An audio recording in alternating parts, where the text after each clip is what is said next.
Hello 18! Welcome back to my channel. Hindi lang pala Power of 18 ang laging umaandar sa SB19 ngayon dahil nga tulungan ngayon at mayroong nangyayari sa SB19.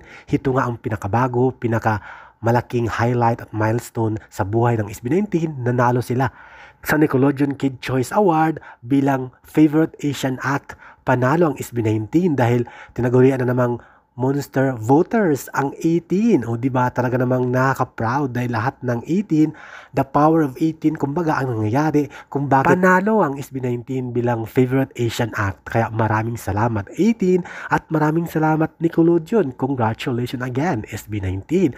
The Monster voters ang SB19 fans na 18. Ito nga marami ang nagkomento ng mga fans of course.